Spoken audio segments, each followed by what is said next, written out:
አባቶች፣ አበው ካህናት፣ ወንድሞች ዲያቆናት፣ የቅድስት ቤተክርስቲያን ልጆች፣ ምዕመናን፣ ሴቶችም ወንዶችም ሕፃናትን በመጨመር አንድ አምላክ በሚሆን በአብ በወልድ በመንፈስ ቅዱስ ስም እንደምን ዋላችሁ? እንደምን አመሻችሁ? እንደምን እስከ ሰዓት ቆያችሁ? በወደ ያላችሁ በውጭም ያላችሁ ከዚህ በኋላ የመጨረሻ ልናሰናብት ስለሆነ አሁን ወደ ውስጥ ብትመጡ ጥሩ ነው። ትንሽ ትምህርት ተማምረን ከዛ በኋላ ትሄዳላችሁ ማለት ነው። በሰላም ሂዱ ሳትባሉ መሄድ ነውር ነው ማለት ነው። ስትሰግዱ ስትጸልዩ ብላችሁ በዚያ ያላችሁ ወደዚህ ጋር መምጣት ትችላላችሁ። በውስጥ ብዬ ነው። አሁን ወደ ትምህርቱ ሄዳለሁ። የተወሰነ መልዕክት አስተላልፌ ጨርሳለሁ። ሬጉ ጋበታይ ተጸበለስ ከበለስ ስር አየሁ። የቅዱስ ዮሐንስ ወንጌል ምዕራፍ 1 ቁጥር 49 ላይ ከበለሱ ስር አየሁ በሚል ርዕስ እንነጋገራለን። ያው እግዚአብሔር አምላካችን ጊዜያችንን ቀድሶ ምስጢር እንዲገልጥልን መልካም ፈቃዱ ይሆንልን። ይህን ቃል የተናገረው ዓለማትን ፈጥሮ የሚገዛ የሰራዊት አምላክ የቅዱስ እግዚአብሔር አምላካችን ሲሆን የነገረው ለቅዱስ ናትናኤል ነው። ምን ብሎ ነው የነገረው? መጀመሪያ መግባት ትችላላችሁ፣ ውጭ ላይ ያላችሁት ግቡ። ምን ብሎ ነው የነገረው? እምቅድመ ይጸውከ ፊልጶስ ርኢኩከ በታሕተ ጸበለስ ያለው ምን ሲል ነው ተብሎ ሲጠየቅ መጀመሪያ ጌታችን አምላካችን መድኃኒታችን ኢየሱስ ክርስቶስ በመዋዕለ ስብከቱ ሁሉንም ሰዎች ሲቀበላቸው ምንም ነገር አላላቸው። ለዚህ ለናትናኤል ግን አንድ የተለየ ነገር ተናግሮለታል። እርሱ ምንድነው? ወረከቦ ፊልጶስ ለናትናኤል፣ ፊልጶስ ናትናኤልን አገኘው። እንግዲህ ከዚህ በኋላ ምን ይላሉ ሊቃውንቱ ሲተረጉሙ? መሳሳብ ሆነ። ፊልጶስ ናትናኤልን ሲያገኝ ናትናኤልን ጠርቶ ይዞት መጣ። ከዚያም በኋላ ሲመጣ ጌታ አየውና በአማን እስራኤላዊ ዘአልቦ ጽሎት፣ በእውነት በአንደበቱ ክዳት በልቡ ሽንገላ የሌለበት እስራኤላዊ ገና ዛሬ መጣ ብሎ ይህንን ምስጋና ለፊልጶስ ለጌታችን መድኃኒታችን ኢየሱስ ክርስቶስ ለናትናኤል አቀረበለት። ይህንን ሲለው እንዲህ ብሎ ሲያመሰግነው ናትናኤል የመጣውን ቃል እንዳለ አልተቀበለውም። ለምን? የተማረውን ትምህርት በሕይወት የሚኖር አባት ስለነበረ። የተማረውን ትምህርት ኦሪትን ሲተረጉም ሔዋን በሽንገላ ሰላም ለኪ ኦ ሔዋን ንግሥተ ክልኤቲ ዓለማት፣ የሁለት ዓለም ንግሥት ሔዋን ሰላምታ ላንቺ ይገባሻል ብሎ ዲያብሎስ በሽንገላ ያላትን ክብር እንደወሰደባት ያውቃል። ይህንን ስለሚያውቅ መጥቶ እንደመጣ ክርስቶስ ሽንገላ የሌለበት እስራኤላዊ ገና ዛሬ መጣ። እስካሁን አልመጣም ማለት ነው። ገና ዛሬ እንዲህ ያለ ቅዱስ የተነገረውን የማያምን ማለት ውሸትና እውነቱን ለይቶ የሚያውቅ ሄዶ ሲነግረው ምን አለ? ደግ ሰው እንዲህ ያለ ኢየሱስ ከናዝሬት ወጥቷል ሲለው እንዴ ከናዝሬት ደግ ሰው ይወጣል አለ። እንዴ ከናዝሬት እንዴት ደግ ሰው አይወጣም የሚለውን ለማስረዳት ምንድነው ያደረገው ፊልጶስ? እንግዲህ ከናዝሬት ደግ ሰው አይወጣም ብለሃል አለ። ምን በልና ይዋል ና ትራይ ናና እያለ ናና ሲለው እሱን ተከትሎ በሄደበት ሰዓት ጌታ ያለውን ያውቅ ስለነበር ምን አለው? ገና ዛሬ ሽንገላ የሌለበት እስራኤላዊ መጣ ሲለው ባይት የታምረኒ እንኳን ለጌታ ጎበዝ ሰው አንተ ሰው አውቃለሁ ሲባል እንዴት አድርጎ ነው የሚያስደስት ማለት። በዚህ ዘመን እኮ ተመልከቱ አስቸጋሪው ነገር መድረክ ላይ ወጥተን ክብራችን ሲነገር ስማችን ሲጠራ እስካለ ማርያም 2000 ብር ሰጠች ሲባል ልባችን የሚሰማው ሞገስ ያህል ምን ያህል እንደሆነ ታውቃላችሁ አይደል? አንዳንድ ሰው አሁን ስጦታ ይሰጥና ስሙ ሳይነበብለት ወይ መድረክ ላይ ሰማኪ ሳይነገርለት ከቀረ ጥሩ ነው። ግን በእውነቱ የኛ ስጦታ ከማን አንሶ ነው የማይናገር ስለሚልቁ ጥሩ ነው። ግን እንደው አንዳንድ ጊዜ መድረኩ የማደላ ስራ ይሰራበታል። እኛ የሰጠነው አልተነገረም። የእሱ ተነግሮ ቢሆን ደግሞ ፍንክንክ እያለ እልልልል ብሎ ያሽረው ነበር አብሮ ማለት ነው። ስለዚህ ተመልከቱ፣ እንኳን በእግዚአብሔር ሽንገላ የሌለበት ለመባል የሚበቃ ሰው በሰው ሽንገላ የሌለብን ለመሆን ያልበቃን ሰዎች ነው። በሰው ራሱ ማለት ነው። ብዙዎቻችን የምንመሰጋገነው የውሸት የምንከባበረው የውሸት ምናልባት እኮ አንዱን ሰው ነወር የምለው እኔን ስመጣ ደግሞ ነወር እንዲለኝ ሊሆን ይችላል ማለት ነው። ያኛው ሰውዬ ሲመጣ ነወር ካልኩት ደግሞ እኔ ስመጣ ደግሞ እሱ ምን ይላል? ነወር ክበር ይለኛል ማለት ነው። ስለዚህ ያለምንም ነገር እሱ ነውር እንዲለኝ አንድ ሰው እኔን እንዲያከብረኝ ሰውን አለማክበር አይደለም ያሉት ጎበዝ። ይሄን ነገር አስተካክላችሁ ስሙልኝ። የምናከብረው ያ ሰው እንዲያከብረን መሆን የለበትም።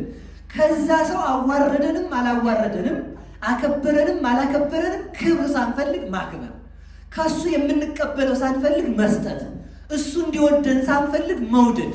ይህ ነው እግዚአብሔርን የሚያስመስለው። በእውነቱ ናትናኤል እንዲወዱት ሳይፈልግ የሚወድ፣ እንዲያከብሩት ሳይፈልግ የሚያከብር፣ እሱን ከፍ እንዲያደርጉት ሳይፈልግ ከፍ የሚያደርግ አባት ነበረ። ለዚህ ነው ጌታ ምን አለው? ሽንገላ የሌለበት ሲለው ምን አለ? በወዴት ታውቀኛለህ ብሎ እግዚአብሔርን ጠይቀው። የት ነው የምታውቀኝ? የኔን ክብር የታውቀው ነው። ከበደ ዘለቀ አንተ አባትህ ዓለሙም አይደል ብሎ ቢዘረዘር እንኳን ሰው ደስ ይለዋል ማለት ነው። ከዛ ጌታ ምን አለ? አንድ የሚያውቅበትን ነገር ነገረው። እምቅድመ ይጸውዕ ከፊልጶስ ርኢኩ ከበታይ ተጸበለስ። ፊልጶስ ሳይጠራ አስቀድሜ ከበለሱ ስር አውቃለሁ አለው። በጣም ነው ደስ የሚለው ማለት ነው። ምስጢሩ ምን ማለት መሰላችሁ? ይሄ ፊልጶስ የተወለደ ጌታ በተወለደበት ዘመን ነው እና ጌታ በተወለደበት ዘመን ስለተወለደ እናቱ 14,000 ሕፃናት ሲገደሉ በቀፉ አድርጋ ከበለሱ ላይ ሰቅለው ነበር እና ማታ ማታ እየሄደች ጡት ታጠባው ነበር። ቀን ቀን እንግዲህ ደግሞ አሞራና ለኔ ቀፎ ሰባሪ የሚባል አሞራ እሱ ቀፎውን ሰብሮ አውጥቶ ልጁን እንዳይበላው ማን ይጠብቅ ነበር ማለት ነው? እግዚአብሔር ይጠብቅ ነበር ማለት ነው። በቀፎ ውስጥ ሳለ እናት በማዶ ሆና አየት እያደረገች ብትጠብቅህም እቀፎ ውስጥ ግን እባብ መጥቶ እንዳይነድፍ ተገላብጠህ ወጥተህ ከቀፎ ውስጥ ሾልክ እንዳትወድቅ ስጠብቅ የነበርኩ እኔ ነኝ። በቀፎ ውስጥ የጠበቅኩ እኔ ነኝ። ከዚያም በኋላ ይችን ያውቅ ነበርና ናትናኤል ምን አለ? በአማን ንጉሠ እስራኤል አሉ። ተመልከቱ። እውነትም አንተ የእስራኤል ገዣቸው ነህ ሲለው ምን አለ? ሾመኝ ሙታን አለ። አማን አማን ብለከ እምቅድመ ይጸውዕ ከፊልጶስ ርኢኩ ከበታይ ተጸበለስ። ተአምኑ ፊልጶስ ሳይጠራህ ከበለሱ ስር አውቃለሁ ብልህ አመንክን አለውና ከዛ ምን አለ? ሾመኝ ሙታን አማን አማን ብለከ እምዝ ትሬይ እንዘ ይትረሃባ ሰማያት ወመላእክተ እግዚአብሔር አርጎ ይወርዱ አጎልዶ ለማያ። ከዚህ በኋላ እውነት እውነት እላለሁ ሰማይ ተከፍቶ መላእክት ወደ ሰው ልጅ ሲወጡ ሲወርዱ ታያለህ። አንተ የእስራኤል ንጉሥ አደረከኝ፣ ሾመኝ ሙታን የበሬ ግንባር ማታህል ሀገር ላይ ንጉሥ ታደርገኛለህ አለና ምን አለ? እኔ ሲገርምሃል ሰማይና ምድርን መገዛ ነኝ፣ ለዚያውም መላእክት ሊያገለግሉኝ ወደ እኔ ሲመጡ ታያለህ አለ። በጣም እናስተውል። መላእክት ወደ ሰው ልጅ ሲወጡ ሲወርዱ ምን ማለት ነው? አየህ፣ የሚወጡት ወደ ማን ነው አለ? ወደ ሰው ልጅ። የሚወርዱት ወደ ማን ነው አለ? ወደ ሰው ልጅ። በሰማይ ያለ የሰው ልጅ አይደል? ሲወጡ በላይ የሚያገኙት ማን ነው አለ? የሰው ልጅ ነው አለ። ሲወርዱ ደግሞ የሚያገኙት ማን ነው አለ? የሰው ልጅ። ምን ማለት ነው? የሰው ልጅ እንኳንስ በሰማይ በጉድጓድ እየወደቀ አልነበረምን? የሰው ልጅ ወደ ሲኦል እንጂ ይኸውላችሁ ምን አለ መሰላችሁ? ቅዱስ ዳዊትን ተጨንቆ የሞትን ነገር ተናግሮ ሲያበቃ ምን አለ? እስመ ይትሐድጋ ውስተ ሲኦል ለነፍሴ ወአዲ በተስፋው አደረ ሥጋዬ አለ። ተመልከቱ፣ ነፍሴ በተስፋው አደረች። አንጻይኩ አዕይንተ የመንገላድባት አብርሃምን፣ ይስሐቅን፣ ያዕቆብን ነቢያትን ከፍ ያሉትን እነሱን አየኋቸው። ከሞት ሊያድኑኝ አልቻሉም። ነገር ግን አሐዘኒ ጻዕረ ሞት የሞት መከራ ከበበኝ። ወይዛ መጻወከኒ ክፉ ነገርም ጭንቅ ከበበኝ ካለ በኋላ ምን አለ? መለሰና ምን አለ? እስመ ይትሐድጋ ውስተ ሲኦል ለነፍሴ ብሞትም ወደ መቃብር ብወርድም ሥጋዬ እንደፈረሰ አጥንቴ እንደበሰበሰ አይቀርም። ነፍሴ ሲኦል ብትወርድም ወአዲ በተስፋው አደረ ሥጋዬ በተስፋ መቃብር ሙስና መቃብር ይጠፋል ብላ ሥጋዬ በመቃብር ውስጥ ተኛች። ማንን እየጠበቀች? ክርስቶስን። ነፍሴ ወደ ሲኦል ወረደች። ማንን እየጠበቀች? ክርስቶስን። ስለዚህ ለዚህ ነው ምን አለው ናትናኤልን ሲነግረው፣ ስለዚህ እግዚአብሔር በመቃብርም ከመቃብር በታችም አለ። ናትናኤልን ሲነግረው ምንድን ነው ያለው? የሰው ልጅ ማነው? የሰው ልጅስ ስንኳን በሰማይ ሊቀመጥ በመቃብር ነበር፣ ስንኳንስ በመቃብር ብቻ ሊበቃው ሲኦል ገብቶ ነበር ማለት ነው። እና ምን ማለቱ ነው? ስትወጣም የሰው ልጅ ታገኛለህ፣ ስትወርድም የሰው ልጅ ታገኛለህ። እንዴት? ዝናብ ተሸከሙት። እሺ፣ ዝናብ ተሸከሙት እግር ነው። ምን ማለት ነው? ተመልከቱ። ሰው ጫማውን ይሸከማል እንጂ ጫማ ሰውን አይሸከመው። አዎ የሚሸከመው ሰው ነው እንጂ ሰው ጫማን አይሸከመው። ተሸክሜ ወስጄ ፈለኩት ቦታ ማለት ነው እኔ ነኝ። እሱ ምንድነው? እኔ በፈቀድኩት የምቆምበትና እኔ በፈቀድኩት የምገለጥበት ቦታ ላይ የሚቆመው። ስለዚህ ተመልከቱ፣ እግዚአብሔር በኪሩቤል ዙፋን ላይ ዙፋኑን በኪሩቤል ትከሻ ላይ ዙፋኑን ቢዘረጋ ኪሩቤል አይሸከሙትም። ኪሩቤልን እነሱ ይሸከማቸዋል እንጂ ድንግል ማርያም እግዚአብሔርን 9 ወር ከ5 ቀን ብትወስነው ብትሸከመው እሱ ደግሞ እሷን ይዞ ዓለም ሆኖ ያኖራታል ማለት ነው። ስለዚህ አንተ በመቃብር አለ፣ አንተ በኪሩቤል ጀርባ ላይ አለ። እኔ እዚህ የምታይ እዚህ ጋር የተወሰንኩ የእስራኤል ንጉሥ ብቻ አልምሰልህ፣ የመላእክት ሁሉ ገዢ ነኝ። እዚህ ጋር በአጭር ቁመት በጠባብ ደረት ተወስኜ የምታይ ኢየሩሳሌም ላይ ብቻ እንዳንተ ቆሜ ያለው አይምሰልህ፣ ዓለማትን ያዝኩ ነኝ። እኔ መሰረተ ምድር ነኝ። አይወላችሁ ተመልከቱ። ከላይ ጽርሐ አርያምን የሚወስነው እርሱ ነው፣ ከታች መሰረቱም እርሱ ነው። አልብከ ጠፈር ወአልብከ መሰረት። ከላይ ጽርሐ አርያምን ይወስነዋል እንጂ ጽርሐ አርያም እግዚአብሔርን አይወስነው። እግዚአብሔር ዓለምን ይወስነዋል እንጂ ዓለም እግዚአብሔርን አይወስነው። ስለዚህ ምን ማለቱ ነው? መላእክትን የምገዛቸው የመላእክት ንጉሥ ነኝ ካለ በኋላ ወዴት ይወርዳሉ አለው። ይህ ሥጋ የምታየው በኪሩቤል ትከሻ ላይ ተቀምጦ የምታገኘው ሥጋ ነው። ምን ማለት ነው? ቀዳማዊ እግዚአብሔርን ቀዳማዊ ቃል ሥጋ ቀዳማዊ ቃልን ሲዋሃድ ሥጋ ምን ሆኗል ማለት ነው? ቀዳማዊ ሆኗል። እንቲያው ለሥጋ ኮነ ለቃል እንቲያው ለቃል ኮነ ለሥጋ። ዳህራዊ ሥጋን ቀዳማዊ ቃል ሲዋሃድ የቀዳማዊ ቃል ዘመን ለዳህራዊ ሥጋ ሲቆጠር የዳህራዊ ሥጋ ዘመን ለቀዳማዊ ቃል ተቆጠረ ማለት ነው። ያ ማለት ምን ማለት ነው? ለእግዚአብሔር ዘመን አይቆጠርለትም። በዕለት ሲጸነስ የዕለት ጽንስ ሆነ አለው። 9 ወር ሲሞላት እመቤታችንን የ9 ወር ጽንስ ሆነ አለው። 30 ዓመት ሲሞላው 30 ዓመት ሞላው አለው።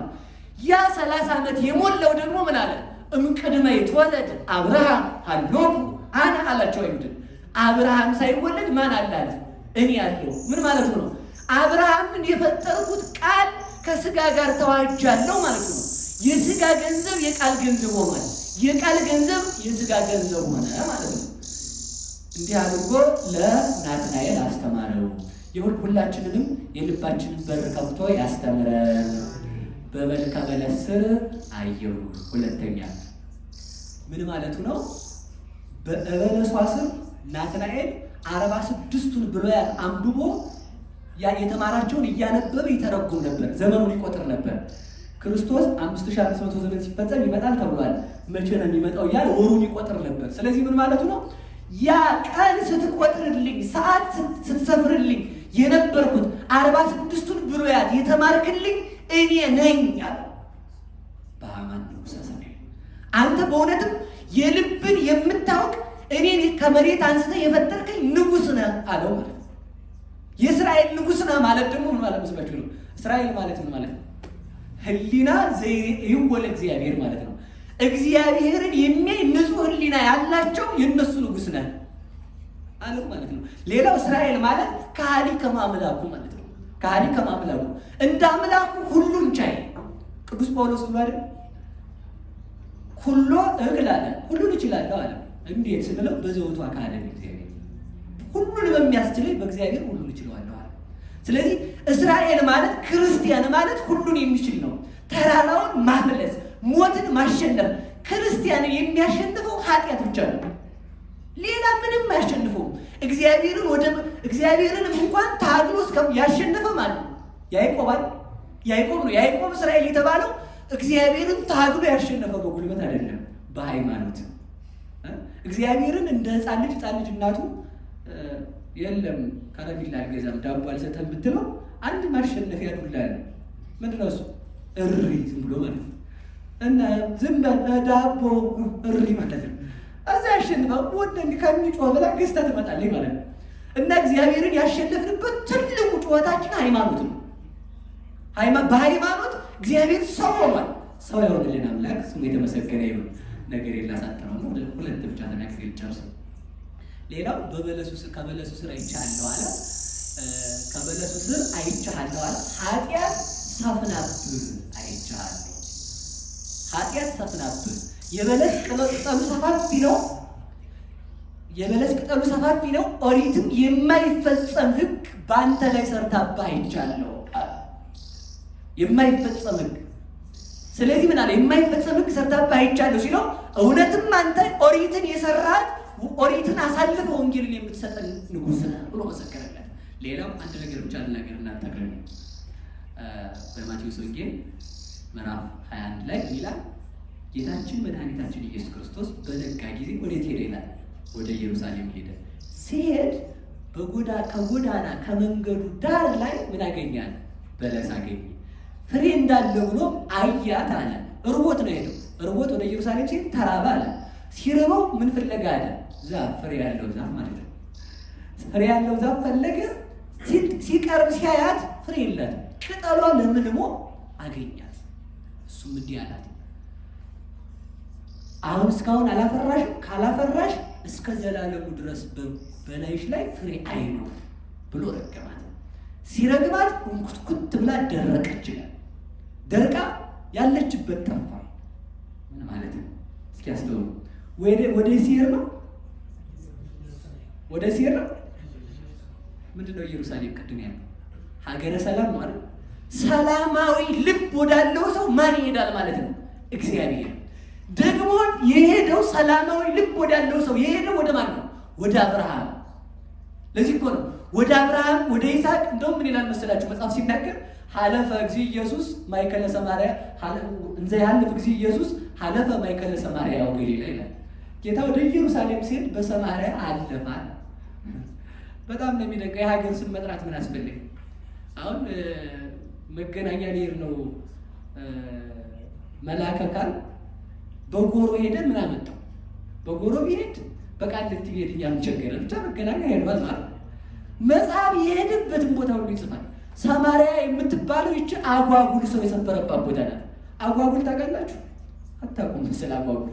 አጓጉል ማለት እንዲሁም እኮ ተመልከቱ፣ ቅቤ ነህ እንዳይሉት ሙዝ፣ ሙዝ ነህ እንዳይሉት ቅቤ የሆነ ሰው ማለት ነው። ልክ የዘመኑ ቅቤ የሚመስል የዘመኑ ነጋዴ ቅቤው ላይ ሙዝ ይጨምርበታል። ሙዝ ነው ብላችሁ እንዳትበሉት የጦር ምልክት ማለት ነው። ደግሞ ቅቤ ነው ብላችሁ እንዳትቀቡ ደግሞ ሙዙ ቁጭ አስቸጋሪ ማለት ነው። እና እንደዚህ ያሉ አጓጉል ሰዎች ነበሩ። ሙሴ ከግብፅ ላወጣችሁ ነው ተፋቱ ይላቸዋል። ይላችሁ እስራኤል የሚጋቡት ከእስራኤል ጋር ብቻ ነው፣ ነውር ነው ከሌላ ሰው ጋር መጋባት። እኔ አሁንም ተናግሬያለሁ። ዘረኝነት እንዳይመስላችሁ የምሰብካችሁ። ክርስቲያን የሚጋባው ከማን ጋር ብቻ ነው? እሱ ነው ምስጢሩ እኮ እሱ ነው። ክርስቲያን የሚያገባው ክርስቲያን እስላም አያገባም ነው ባጭሩ። እስራኤል ከአሕዛብ ጋር ሲጋቡ ምን አላቸው? ኤርምያስ ፍቱ ከአሕዛብ ጋር አትጋቡ ቢላቸው ምን አሉ? ኢየሩሳሌም ሀገራችን እስራኤልም ወገናችን ማን ይነሳናል ብቻ ነው መመለስ ይደረግ ይደዋል። የሚዋጉት ግን ከእግዚአብሔር ጋር መሆኑን አላሉ። አጥፋቱም ማለቸው አፈታም። ከዛ በኋላ ሙሴ ማነው ኤርምያስ ህዝቡን ጥቅልል አድርጎ ይዞ ሲወጣ እነዛ ምናሉ ሚስቶቻቸውን ልጆቻቸውን ከብታቸውን ያዙና ተከተሉ። ኤርምያስ እንዲህ አላቸው፣ የእስራኤል አምላክ ምስክሬ ነው ኢየሩሳሌምን አላስገባቸውም ተመለሱ ቢላቸው እንዲህ ደግሞ እዛ ያሉት እንዲህ አሏቸው፣ አይ የሚስት ሀገር ነው አርፋችሁ ቁጭ በሉ አትሄዱ እስራኤል ኢየሩሳሌም ቢሏቸው እነሱ ደግሞ ምን አሉ? ለምንድን ነው ከሀገራችን የምንቀረው? አንፈልጋችሁ ብሎ ሚስቶቻቸውን ይዞ ብድግ። ተመልከቱ እንግዲህ ኤርምያስ ኢየሩሳሌም ሲገባ ባሮክንና አቢሜሌክን ይዞ በጦር አስፈትልኮ ሲሰዳቸው ሄዱ። ተመልሰው ዚያው ወጡበት ማለት ነው። ሲሄዱ ደግሞ እነሱ ተቀበሉና በጦር ምን አባታችሁ ነው ያገኙትን ያጡ የወደዱትን ቢያጡ ያጡትን ይቀላውጡ ማለት ነው። የወደድካትን ሴት ብታጣ ጠላትን ታገባለህ ማለት ነው በዚህ ዘመን ነው። እና ሰው የወደደውን ምግብ ሲያጣ የሚጠላውን ግጥም አድርጎ ይባላል። ረሃብ ነው። የወደዱትን ኢየሩሳሌምን ቢያጡ ያጡትን ግብፅ ሲቀላውጡ ምን አሏቸው? ቀድሞ ረፉ ብለን ነበር፣ አሁን ተመልሳችሁ መጣችሁ አናስገባም ብለው በጦር ሲሏቸው ከሁለት ሀገር ስደተኛዋ እንደኛ ማለት ነው። እንዳሁን ዘመን ሰው ያሁን ዘመን ሰው ወይ ከዜማው ወይ ከቅዱስ ያሬድ ወይ ከቤተ ክርስቲያን ከመንፈሳዊነት የለበት ማለዳ መዝሙር ማታ ዘፈን ማለት ነው። ማለዳ በነጠላ ማታ በቁምጣ ጭፈራ ቤት ማለት ነው። ማለዳ እንትን ኪዳን ማታ እንደዚህ ሆነ። ከሁለት ሀገር ስደተኛውን አጓጉሎች ናቸው። እዛ ጌታ የት አለፈ? ወደ ሲሄድ ነው ንገሩኝ እንጂ ወደ ኢየሩሳሌም ሲሄድ ቤት ሄደ። ለአብርሃም የተወለደው ለማን ተረፈው? ለሄሮድስ፣ ለፈያታዊ ዘየማን እድሜ ልካቸውን መሬትን በጡጫ ሰማይን በእርግጫ እያሉ ሲዘፍኑ ለነበሩ ለ7 ካት ደርሶ ከሲኦል አወጣቸው ማለት ነው። ለአብርሃም የተወለደው ለሁላችንም ይትረፈን። እኔ እውነቴን ነው፣ መቤቴን ከልቤ ልንገራችሁ። ስለሆነ ልታምላክላችሁ ቤተ ክርስቲያን ስትመጡ እንደኔ ክፉን ብትሆኑ ዝም ብላችሁ መቼስ የሚፈጭ ባይኖር ወፍጮ ቤት ደወለን ልብትል ዱቄት ሳያርፍባ አይቀርም። ዱቄት ነክቶ ነው የምትሄደው። ያው ወፍጮ ቤት ብሄድ ምንም 1 ኪሎ ጤፍ ሳልገዛ ብሄድ በቃ ዱቄት ነክቶኝ ይመጣል። ብቻ ወፍጮ ቤት ቤተ ክርስቲያን ከመጣ ለአንድ ደግ ሰው የመጣ መንፈስ ቅዱስ አርፎብታል እና ቤተ ክርስቲያን ከመጣ ነው እንግዲህ ቤተ ክርስቲያን ምንም ነገር ክፉ ብንሆንም እየመጣን እንሙት። ለምን? አንድ ደግ እየሮጠ ወደ ቤተ ክርስቲያን ሲመጣ የእሱ በረከት እኛ ላይ ያድራል።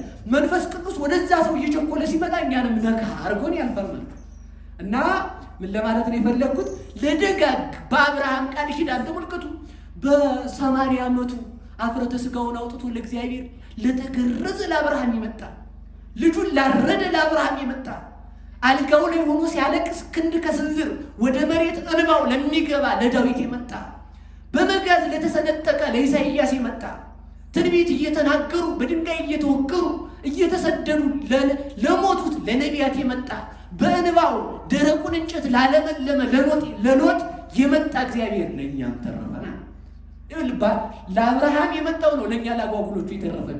ወደ ድንግል ማርያም የመጣው ነው ለእኛ የተረፈን። ተመልከት፣ የድንግል ማርያምን ንጽሕና ሲያይ መጣ፣ እኛንም የረከስነውን አነጻን።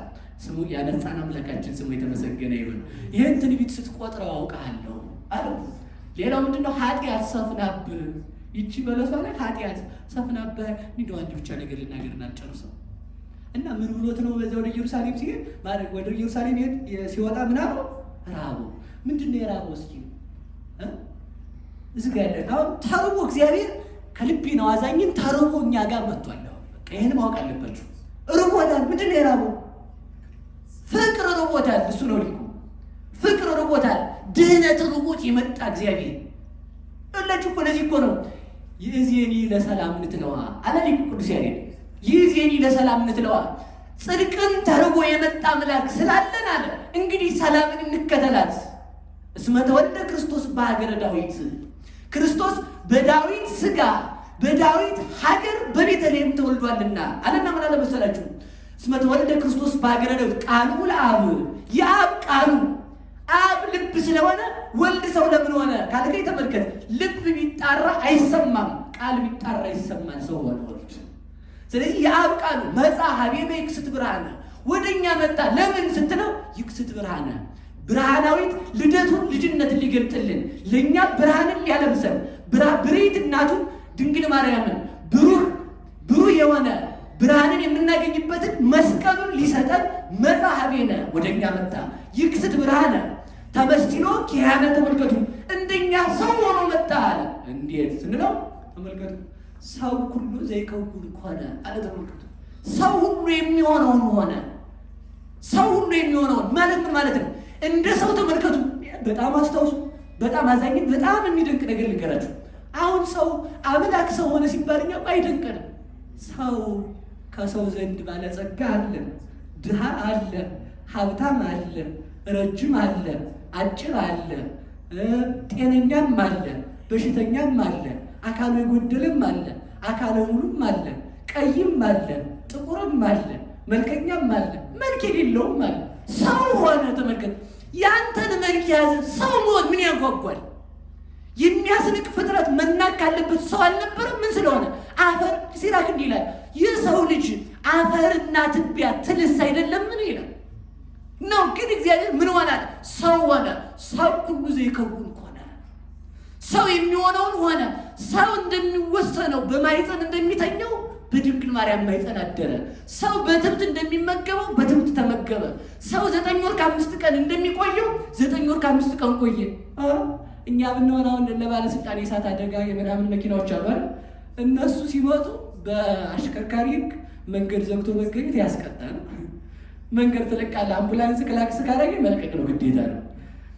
እኔ እኮ ተመልከቱ አምላክ ነኝ ብሎት ሆኖ ቀድሜ ልወለድ እኮ አላለም እግዚአብሔር። ተመልከት እንግዲህ እኔም 9 ወር ከ5 ቀን ክርስቶስም 9 ወር ከ5 ቀን ተመልከቱ።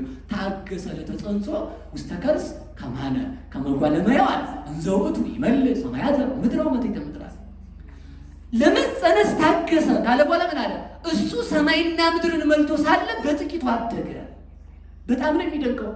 የማያድገውን አደገ፣ የማይራበውን ተራበ፣ የማይደክመውን ደከመ፣ የማይወሰነውን ተወሰነ፣ የማይሞተውን ሞተ፣ የማይታመመውን ታመመ። ካልክ ተመልከቱ፣ ዳህራዊ የነበረ ቀዳማዊ ሆነ በል። ስለዚህ ተመልከቱ፣ ሰው ሁሉ የሚሆነውን ሆነ። በሞት አንድ ጊዜ በሉ እስኪ፣ ሰው ሁሉ እሺ የሚሆነው ሆነ። ምንድን ነው? ምን ማለት ነው? ሰው ይታሰራል፣ ሰው ይሰደዳል፣ ክርስቶስ ሄድ ብቻ ነው። ወንበዴ የሚሰቀለው ምን ተብሎ ብቻ ነው? የሚገረፍ አይሰቀልም፣ የሚሰቀል አይገረፍም። እሱን አደራርበው አደረጉበት፣ ገረፉት፣ ሰቀሉት። ያም አልበቃቸውም። በዳኛ ፊት ማንኛውም ወንጀለኛ በጥፊ አይመታም፣ እርሱን ግን መቱት። እርሱ ግን ሕግ ሊያስተምራቸው ለምን ትመታኛለህ? ሌላውን ዱላ እኮ አልቆጠረውም ነበር። ማንኛውም ወንጀለኛ መመታት እንደሌለበት ክርስቶስ አስተማረ። ከዚህ ተመልከት፣ ሰው ሁሉ የሚሆነውን ሆነ። ከዚያም በላይ በሰው ላይ ምራቅ ተተፍቶ አያውቅም። እሱን ግን ምራቅ ተፉበት ይላል። ይህን አደረጉበት። ይህን አድርጎ የተቤዠን አምላክ ስሙ የተመሰገነ ይሁን። ስለዚህ ታርቦ መጣ። ምንን መዳን ተመልከቱ። ወመነና ለኀፍረት በእንተ ፍስሓሁ ዘጽንዑ ሎቱ አለ ሊቁ ሲናገር በፊቱ መከራውን በፊቱ ባለው ደስታ ናቀው። ደስታ የሚናቀው መከራ የሚናቀው በደስታ ነው። እንግዲህ ተስፋ የሌለው ሰው ስር የሌለው ዛፍ ነው። ክርስቶስ ሲወለድ ተመልከቱ። ቤተልሔም ሲወለድ እንዲህ አላለም፣ እኔ በኪሩቤል ላይ ተቀምጬ የምኖረው ከብት ግርግም ልወለድ ነው አላለም። ምን ያስብ ነበር? የአዳምን መዳን። እኔ በኪሩቤል ትከሻ ላይ በነፋስ ተጭኜ የምበር እኔ አይሁድ አስረው ሊወስዱኝ ነው አላለም። አዋቂ መላእክት ያሉኝ ሰውን ሰብስቤ የማስተምር አላለም።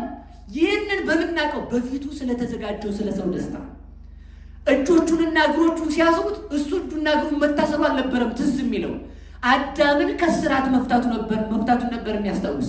እርሱ ሲጠመቅ ለእኛ ጥምቀትን ብሩህ ማድረጉ ነበር የሚያስታውሰው። እሱ እጆቹና እግሮቹ ሲቸነከሩ ሞትን ሲቸነክረው ሞትን ከሰው ልጅ ሲያስወግደው ነበር የሚታየው። እርሱ መራራ ሐሞት ሲጠጣ የሐሞቱ መምረር አልነበረም የሚታወቀው። የሰው ልጅ የመረረው ሕይወት መጣፈጥ ነበር የሚታወቀው። ለዚህ ነው እርሱ ፀሐይ ስትጨልም ምንም ያልመሰለው ለእኛ ብርሃን እያወጣልን ነበር። እንዲህ አድርጎ የተቤዠን አምላክ ስሙ የተመሰገነ ይሁን። ርቦት ወደ ኢየሩሳሌም ሄደ።